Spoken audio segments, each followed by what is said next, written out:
Do you ever feel like you're being watched? Well, if you use any Google products, you're at risk of being tracked by Google Analytics. According to ComScore, Google, responsible for 67% of internet searches conducted, is the largest search engine in the world. Through the years, Google has monopolized on its power over the internet through its data collection methods. The first way that Google collects information is through log files. Every time you make a search request on Google, they are tracking who you are, what you search for, where you're located, when you search for this search query, and more. They track your information, just as if someone was watching over your shoulder.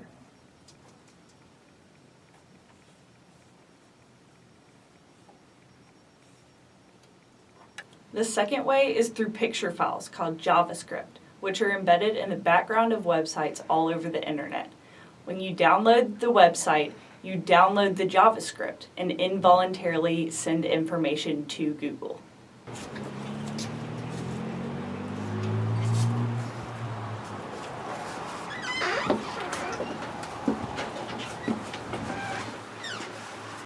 And finally, tiny bitmap files, only 1 pixel by 1 pixel, are embedded in the checkout screens for online stores, and they store your personal credit card information.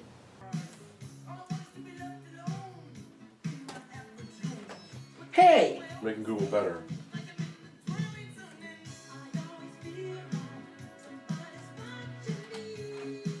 Google claims that it only uses this information to tailor its content and ease web searching.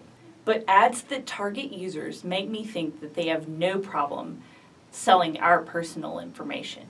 In a case from 2011, the FTC forced Google to tighten up its privacy policies.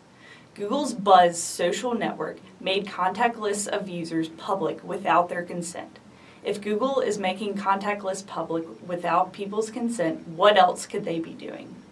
So where is all this information going? A database called Bigtable has over 1 million servers and is where all of Google's information is stored.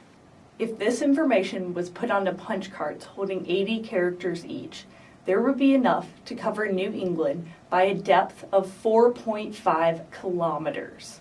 This data is put into permanent storage, and some of it can never be deleted. So why should we care? In the Constitution, there are 4 privacy torts in the First Amendment.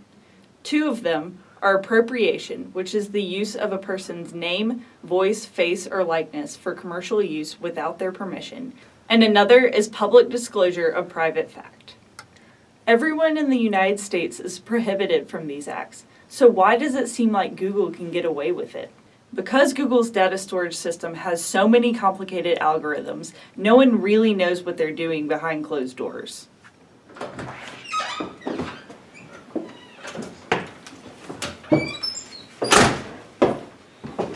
But what can we do about this?